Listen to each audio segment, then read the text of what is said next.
As the year comes to an end, I want to share 5 trends with you that are going to be big in 2026. These are some marketing trends that you definitely need to watch out for. Number 1, ethics and AI. In 2026, the line between human-made content and artificial generated content will blur even further. It's already getting really hard to tell what's actually made by a person and what has been created by a computer. And at that point, audiences won't just ask, is this entertaining or does this provide value? But they'll ask, was this crafted by a person I trust or a machine I don't? And when that doubt creeps in, engagement drops, your trust will decline, and the connection you were hoping to make with a potential client or the viewer will ultimately disappear. And it's not because your content is bad, but because they just don't trust it. So here's what you can do. Be upfront and be transparent. Clearly label your content.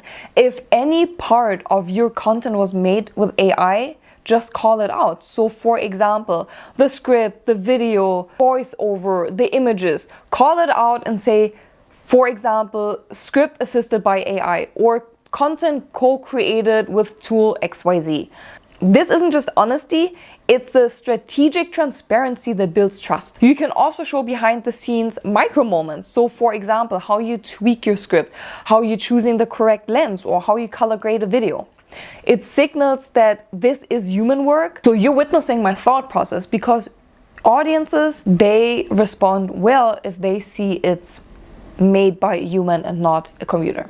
Design for authenticity. AI can create some slick visuals, and most of the content that I create looks very perfect, looks very polished. But it's really the unpolished content that creates authenticity, that creates a connection with your audience.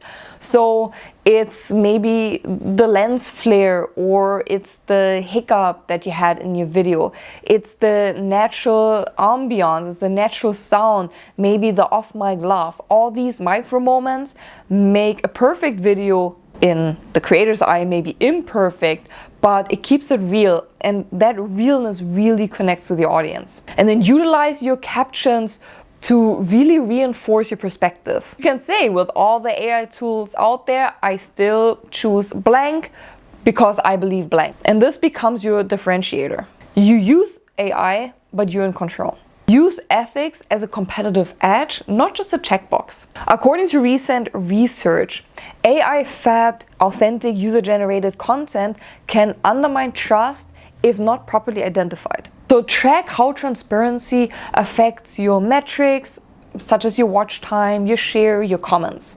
And what you can do, you can define a transparency protocol for your brand. What part of your workflow is handled by AI? How do you want to make it transparent to your audience that you're using AI? How do you want to incorporate it?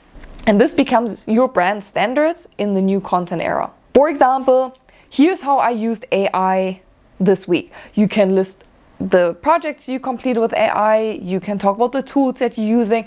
You can talk about how AI improves your workflow or how it gives you some time back. But this transparency is really appreciated by your audience. But why does this all matter? AI is a tool, but in 2026, how you use it and how transparent you are about it will distinguish the forgettable content from the unforgettable content. Your authenticity isn't just a feel-good asset, it's a trust-based conversion vector. So choose authenticity over perfection. I've been talking about authenticity for a while now, not just in this video, but in all of my videos. And I will keep saying it because it's one of those few things that still truly separates creators. Authenticity builds trust, authenticity builds relations. But here's the thing. A lot of people think authenticity means I have to show every detail of my life and I have to share the deepest secrets online. But that's not true.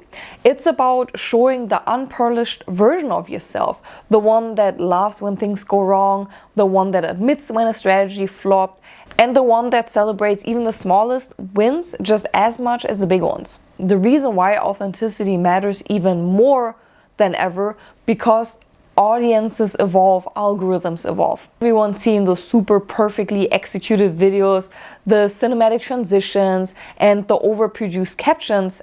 And the majority of us, we're just over them. People crave something real.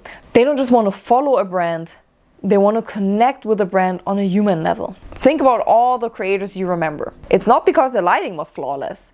It's because they made you feel something. It's the emotions that were evoked when you consumed your content and not the production value. So as we move into 2026, focus on being real, not perfect. Let people into your world. As always, you can choose how much you want to share with everyone. Maybe it's just the process that you want to share. Behind the scenes, a lesson that you've learned, a tool that you really liked. It's those small things that you share with your audience. And again, authenticity isn't just a trend. It's a long-term strategy for trust. When your audience sees your real voice, your real story, your real face, that's when your brand stops just being content and starts becoming something people remember. Another part that's going to be big in 2026 is the rise of vibe marketing. You've probably noticed that lately, content that really performs doesn't just sell a product, it creates a feeling. And that's what vibe marketing is all about. It's basically emotional marketing evolved, or emotional marketing on steroids. Instead of telling people what to feel, you make them feel it. It's about the mood, it's about the tone, the music, the colors, just the overall energy that pulls people in before they even know what your content is all about. In the past, emotional marketing was all about polished storytelling. Think about these big cinematic ads designed to make you cry or designed to make you laugh. But the 2026 version of that is faster, is more raw, and is more human. People don't want to be sold a dream anymore. They want to see themselves in your content. So the question isn't what's my message? It should be, what's the vibe my audience connects to right now? That could mean cozy and relatable. It could be chaotic and funny. It could even be nostalgic. That early 2000 energy that's making a comeback everywhere. The brands and creators who win are the ones who read the mood of their audience and reflect it back through the tones and visuals and storytelling. So for example, when you post a video, the way the video makes someone feel. So in your video, it's the body language, it's the music, it's the animations, it's the colors, the sound, the fonts that you're using. All of this creates a vibe, and all of this helps to make your client or the user, the viewer, feel something. That's why creators who often don't overproduce their videos outperform the ones who do, because the audience can sense that. So in other words, vibe marketing is emotional marketing that caught up to the speed of culture. So it includes everything that's current right now. It talks about current moment, current pop culture moments, events, so pretty much what people are talking about online. It's no longer about having the most polished brand story. It's about being the one who gets what your audience feels right now and gives them something that matches it. Another trend to look out for in 2026 is the rise of the omni-channel experience. When it comes to running marketing campaigns, we're moving into an era where everything needs to work together. The days of managing Facebook ads and email marketing and your website all separate is over. Omni-channel experience means that every single platform your audience interacts with, so whether it's social media, your website, your email marketing, your paid ads, or even if they call you business, so the customer support, is connected and working together to create a seamless journey. It's not about being everywhere just to check a box.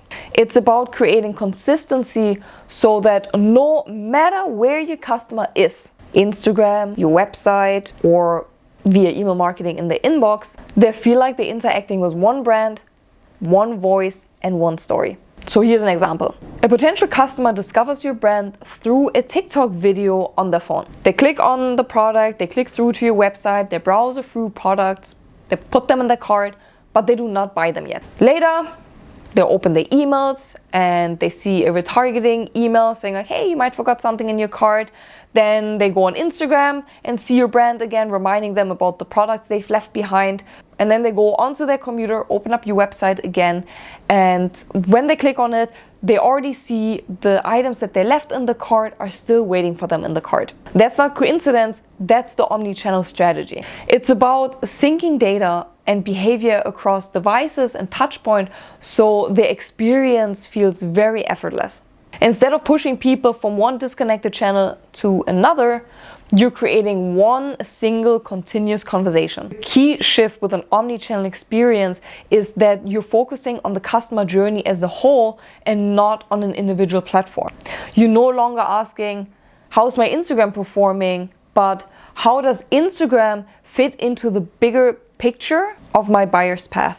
As we head into 2026, that's what's going to separate good marketing from great marketing. Brands that nail the omni-channel approach will feel like they get their customers. Anticipating needs, removing friction, and making every interaction feel personal. Another trend to watch out for is interactive content. Moving into 2026, interactive content is going to be one of the biggest shifts in how we experience marketing.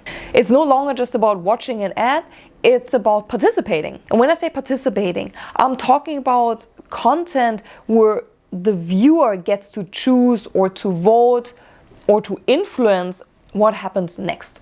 So think about videos with embedded polls or quizzes, or ads that ask viewers what scene you want to view next, or even the product color. This of engagement transforms a passive viewer into an active participant. This could increase your brand awareness, your retention, and also the connection that you build with your audience. Interactive content makes marketing feel less like advertising and more like a collaboration. It's fun, it's intuitive, and it builds a stronger bond between the brand and the audience because people remember the experience that they had when they were interacting with your brand. So it's not just scrolling by, but it's actually being a part of the ad. And I've seen this already a lot on connected TV ads, so where you can choose the next scene where you can actively participate. But going into 2026, we're going to see this expand to social media, into YouTube ads, into email marketing campaigns, or even if you go to someone's website. So if you plan your content strategy for 2026, start think about where can you weave in this interactive content so your audience can become part of the ad.